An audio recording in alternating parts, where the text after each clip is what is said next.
나는 내 친구요 많은 양떼를 딴다 그때 나는 주께 매달리네 내가 주를 사랑하는지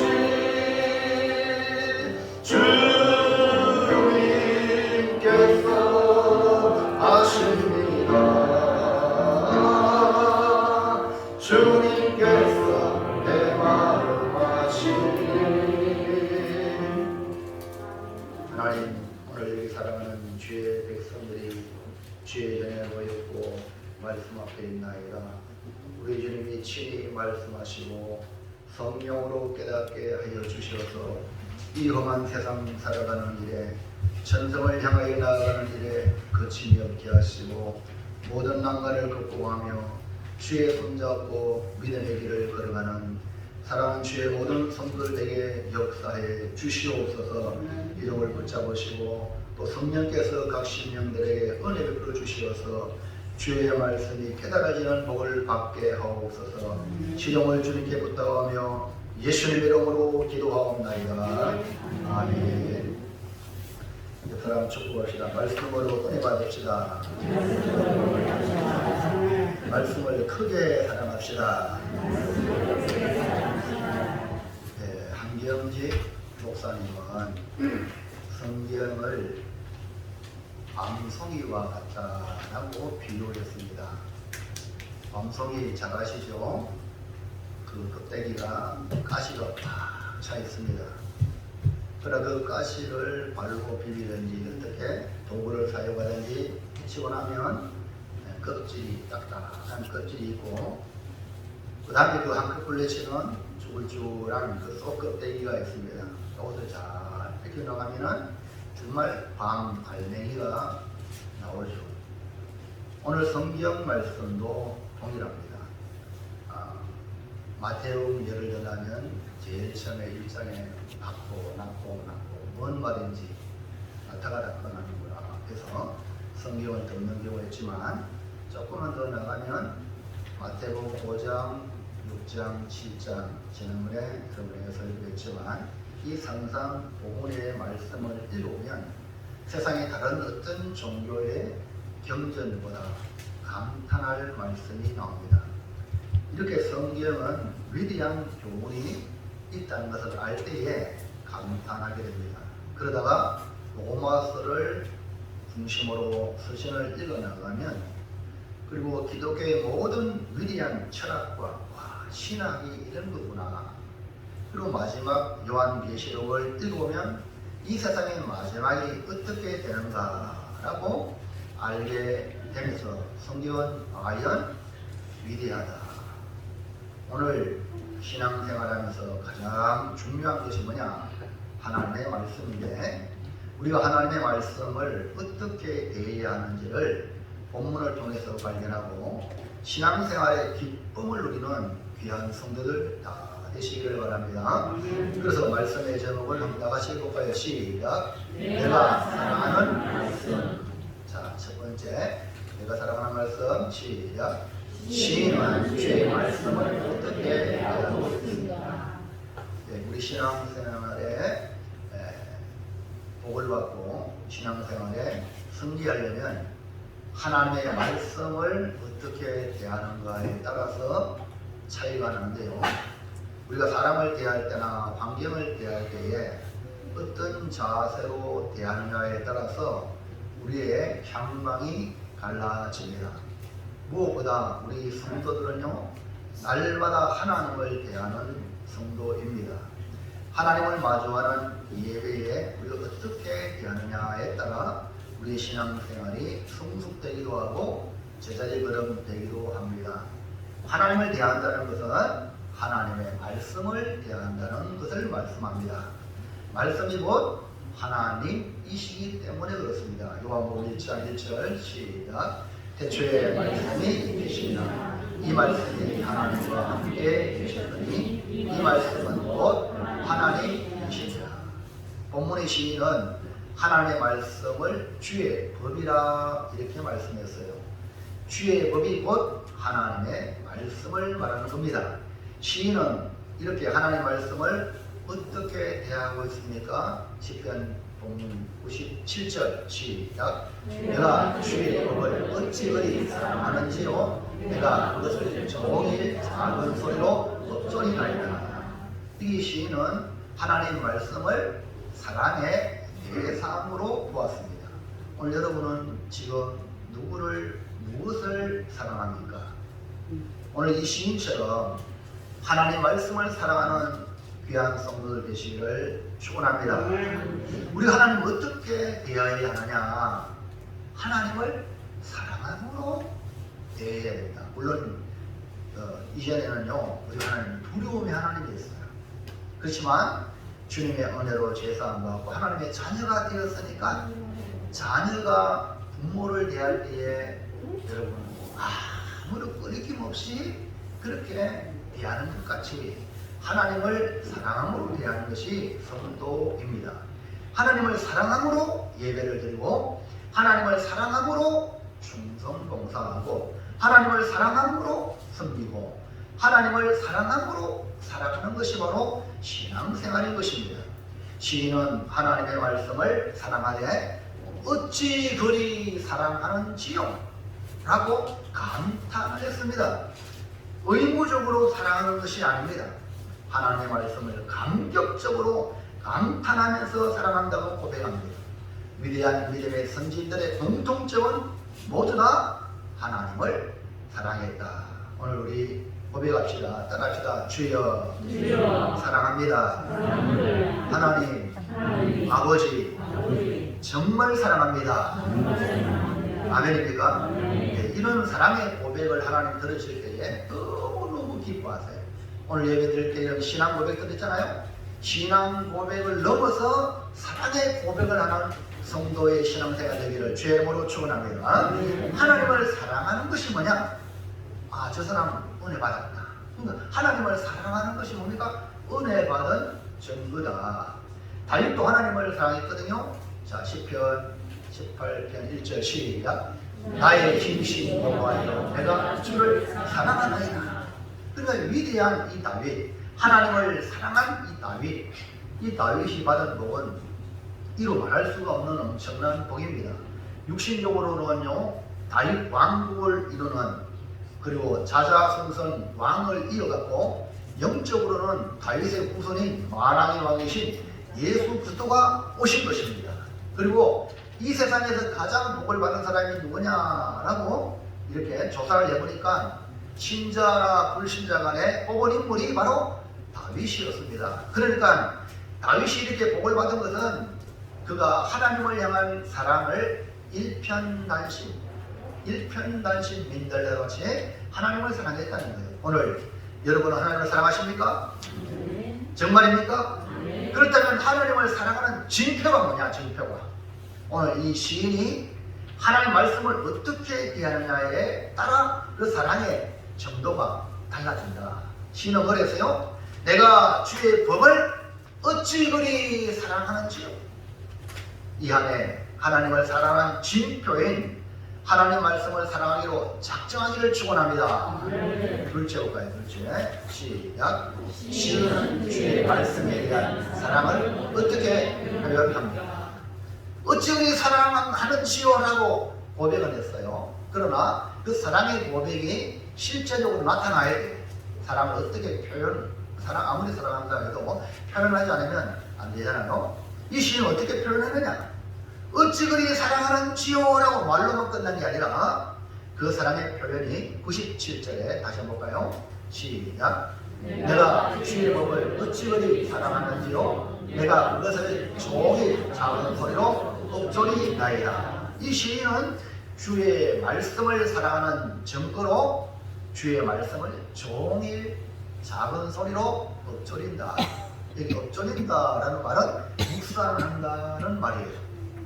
이 엎드린다의 그 말의 의미는 근원을 보면 근심거리, 걱정거리, 여러분 근심, 걱정 이런 것들이 참 여러분 막 이렇게 생각나죠?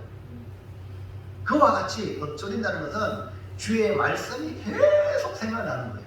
이런 사람이 뭡니까? 사랑의 표현. 여러분과 저는 근심과 걱정거리가 이 머릿속에 꽉 찬 게 아니라 주님의 말씀이 생각나고 주님을 사랑하는 그 말씀이 계속해서 묵상되어지기를 주의 이름으로 축원합니다. 그러니까 걱정이 생기면 여러분의 마음과 생각이 그 걱정이 장악합니다. 그 걱정에 지배당하면 우리 몸이 피폐해져요. 정상적으로 우리의 삶을 살 수 없고 우리의 몸이 망가집니다. 그래서 만병의 근원이 서툴러서라 이런 말을 들어보지 않습니까? 그런데 오늘 주님을 사랑하는 성도는 주의 말씀을 늘 묵상하고 그 말씀으로 인도받으니까 복 있는 자의 삶을 산다는 거예요. 자, 그래서 시편을 볼까요? 1편 1절 시작.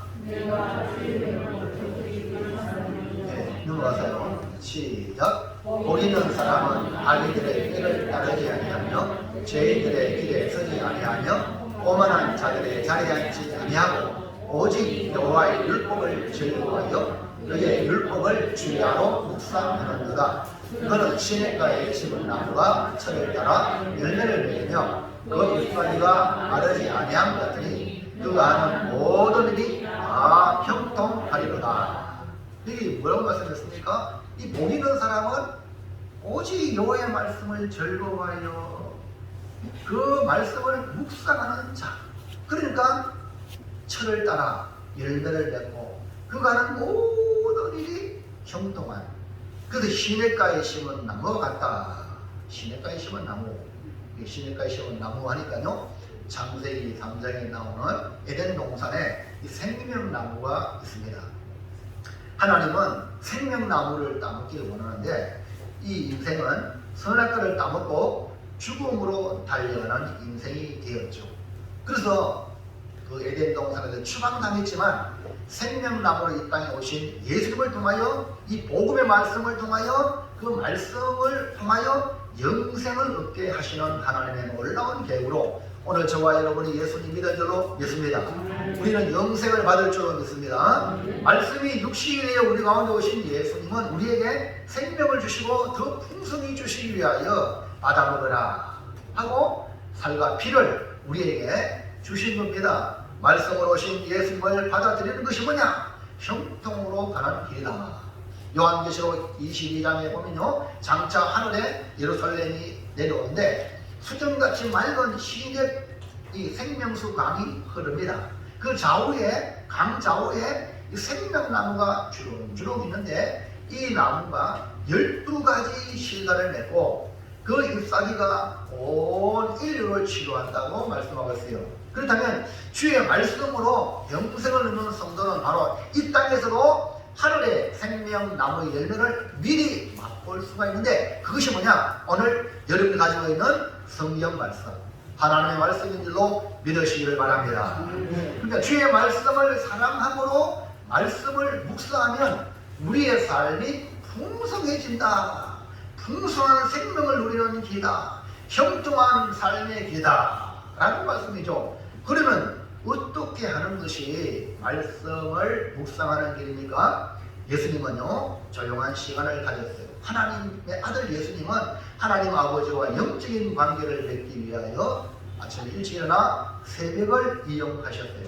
예수님도 사역에 얼마나 바쁘셨겠어요? 그럼에도 불구하고 사람을 만나는 것보다 먼저 하나님 아버지와 관계를 맺는 제1우선 순위를 두었어요.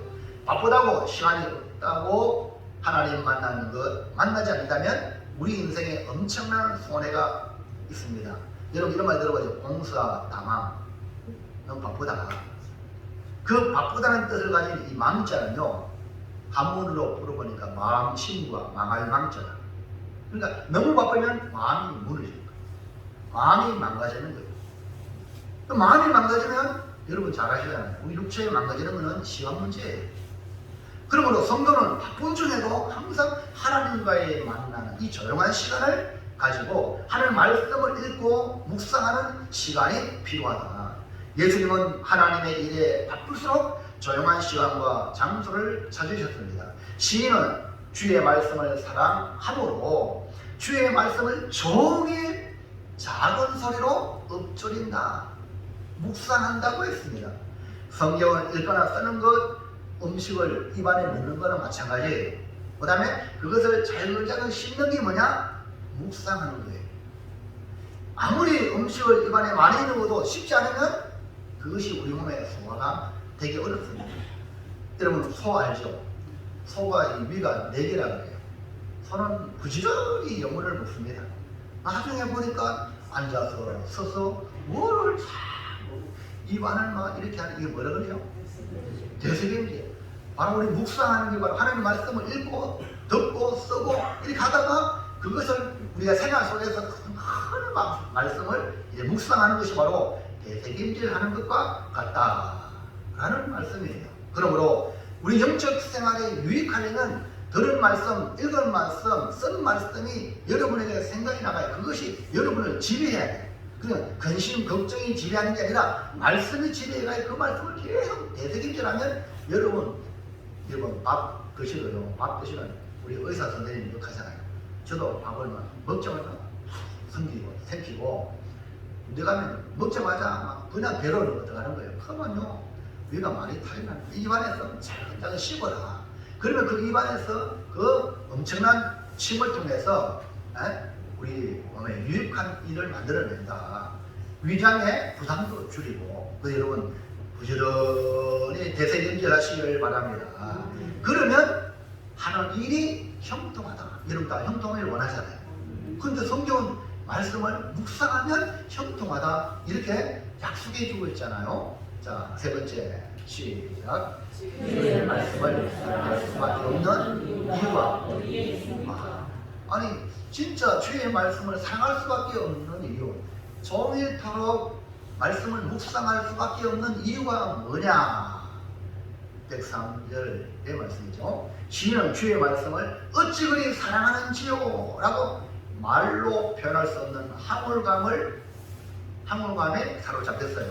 그래서 매일 종일 그 말씀을 작은 소리로 읊조리며 묵상한다고 했죠. 세상의 근심은 사라지고 오직 말씀의 맛에 빠져 살아가는 것을 볼 수가 있습니다. 이 시인이 이렇게 주의 말씀을 사랑할 수밖에 없는 이유가 어디 있느냐?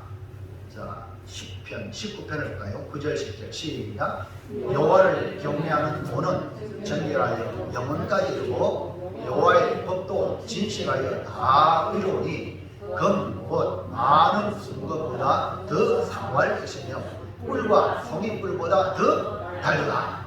여호와를 경외하는 도, 여호와의 법도 곧 하나님의 말씀을 말해요. 이 말씀이 검이나 순금보다 더 사모한 데 있어요. 어떻게? 그것이 말씀이 꿀과 송이꿀보다 더 달다. 이렇게 고백하고 있는 것입니다. 대단하잖아요. 자, 그럼 본문에는 뭐라 했죠? 본문에 103절 시작. 주의 말씀의 맛이 내게 어찌 그리 단지요 내 입에 꿀보다 더 단이라. 그러니까 시인은 이 주의 말씀의 맛이 얼마나 단지 내 입에 꿀보다 더 달다. 그러니까 주의 말씀은 뭐가 있다? 맛이 있다. 그 맛이 꿀보다 더 달다.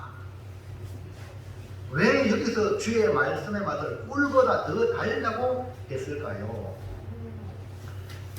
성경에 비유를 하면 그 의미가 깊은 의미가 있습니다.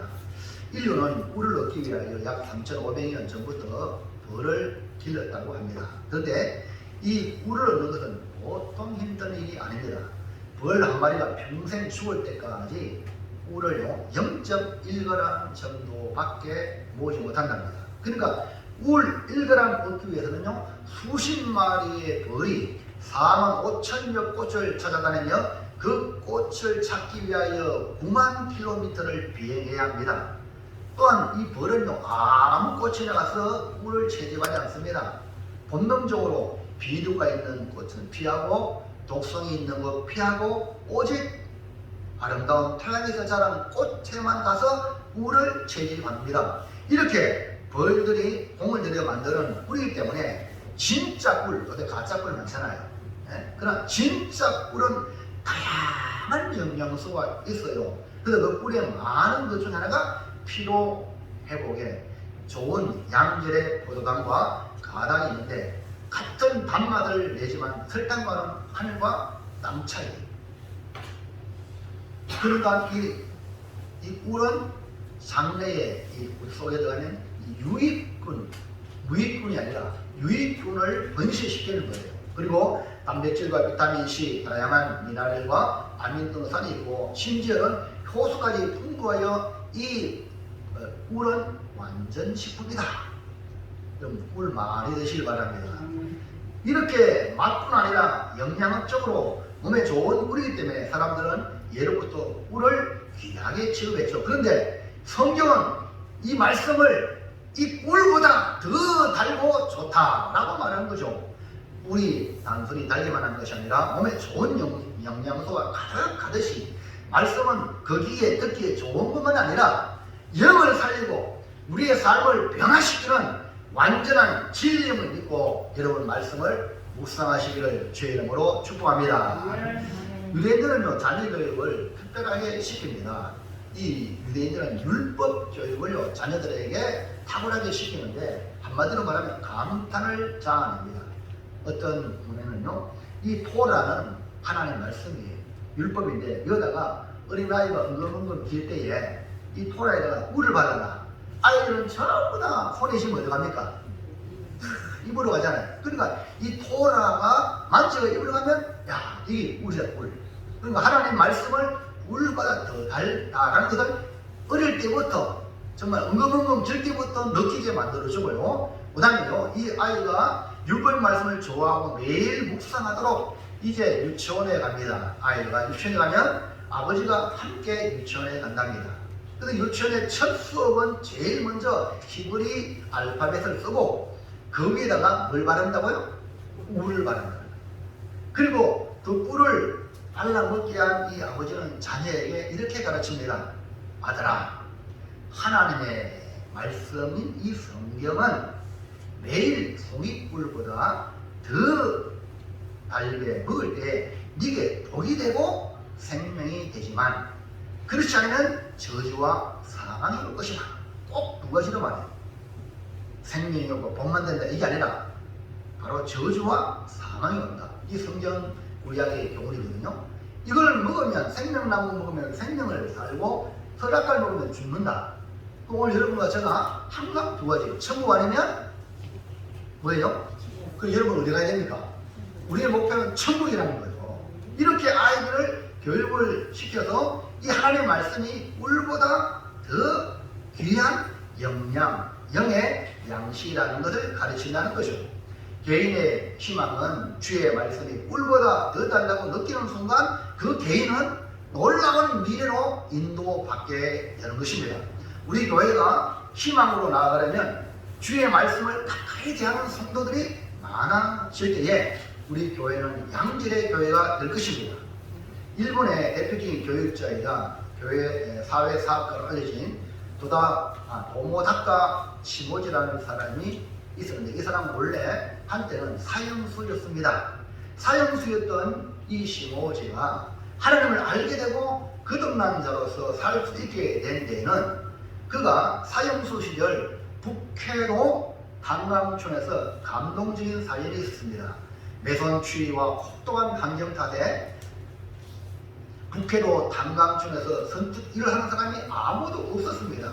그래서 일본에서는요 이 사형수들을 그곳 단강촌으로 보내어 일한 만큼 사형 집행을 연기해 주겠다 이렇게 한 겁니다. 그래서 수많은 사형수들이 그 북해도에 가게 되어 이 시모지도 예외 없이 그곳에 가서 일을 하게 됩니다. 이 단강촌에는 주말이 되면은 사형수들의 가족이 면회를 줄지어 오는데 이 악질 중에 악질로 알려진 이 시모지는 아무도 찾는 사람이 없었어요. 그러니까 매 주말마다 일하는 것보다 더 고통스러운 순간이었어요. 그런데 어느 날 숙소에서 잠을 청하러 가는데 시모지에게 누가 면회 왔습니다. 찾아왔다. 이런 소식을 받게 되었어요. 그래서 이 시모지는 너무나 반가워 누가 날 찾아왔나 하는 그런 두근거리는 마음으로 면회실에 달려가 보니 누굽니까? 허리가 굽어져 머리는 호 백발, 지팡이를 의지하고 온 한 사람이 있었어요. 노인입니다. 그건 뭐냐? 바로 팔순 노랭의 어머니였어요. 3,000km나 떨어진 그 거리를 아들을 만나기 위하여, 그것도 사형수, 그런 아들이잖아요. 그래서 온 거예요. 그런데 이 시모제는 그 어머니를 보고 반갑습니다 그랬겠어요? 아니 왜 이 먼 길 왔냐고 그 어머니를 향하여 고함을 치고 명감을 주었어요. 근데 어머니는 비둘에 웃으면서 보따리 하나를 그 아들에게 주면서 돌아갑니다. 시모제는 어머니가 준 거 밖에다가 처박아 놨어요. 그렇지만 시간이 지나면 어머니가 보따리에 뭐 줬을까 하고 고민하다가 그 보따리를 풀어보았어요. 근데 그 보따리 안에 여러 가지 옷가지가 쌓여 있는데 그 옷가지 안에 성경책이 있었습니다. 뭐가 있었다고요? 네. 그래서 아니 뭐 이 성경을 여기다 보내냐고 썰무성을 치며 그냥 처박아 놨는데 시간이 이틀 지나니까 삶이 무료하잖아요. 그러다 보니까 엄마가 저는 어머니가 좀 성경책 한번 읽어볼까 해가지고 성경을 한 장 한 장 읽기 시작했습니다. 그런데 어떤 일이 벌어집니까? 조금 전까지만 해도 그거 담배 마리하고 휴지 조각에 불과했던 이 성경책이 자기 입에 달고 오묘한 말씀으로 다가갔어요. 그래서 그는 성경책을 읽으면서 눈을 뗄 수가 없는 거예요. 마치 철이 자석에 딱 붙은 것처럼 성경책을 탁 품에 끼고 밤낮 일하면서 식사하면서 그 탄광 속에서도 읽었어요. 그러던 어느 날 이 탄광에서 일하다가 밖에 나와 잠시 쉬면서 성경책을 열심히 심어져 있는데 갑자기 우다다닥 광주에 여러분 아파트 붕괴 사건 보시죠? 들었죠? 그 모양으로 엄청난 요란한 폭발과 함께 소리가 들렸어요. 잠시 전까지만 해도 자신이 일하던 그 탄광촌 밴드가 그냥 무너진 거예요. 그래서 거기에 일하던 37명의 동료가 모두 목숨을 잃어버렸어요. 망년자시라던 이 시모지는 자기가 손에 들린 이 성경책이 들려요. 그는 기독교인으로서 일본 사회에 훌륭한 모범이 되어 77세의 세상을 마칠 때까지 중고등학교 6개를 세우고 고학원 6개를 세우고 일본 교육자 대상 사회사업 대상을 받았습니다.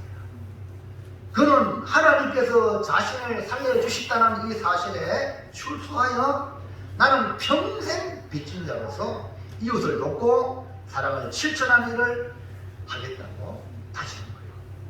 시모제는 비록 사형수였지만 뒤늦게 하나님을 알았어요. 그러니까 자신의 생명을 구해준 이 성경 말씀을 평생 의지하며 행복한 삶을 살고 그랬다는 거예요. 여러분, 하나님과의 만남은 때와 기한이 없습니다. 거친 들에서나 꽃이 피고 아름다운 곳이나 강물에서나 이 하나님의 말씀을 가지면 풍성한 열매를 거두는 신비한 은혜를 저와 여러분 맛보기를 축원합니다. 그러므로 우리는 몸과 마음과 정성을 다하여 하나님 말씀을 사랑하고 묵상해야 합니다. 송명희 시인 예선마비입니다. 그 사람이 어찌 보면 인생 중에 가장 불쌍한 인생인데 주님 만나고 그는 가장 행복한 시인이었어요. 자, 그가 뭐라 그랬냐 볼까요?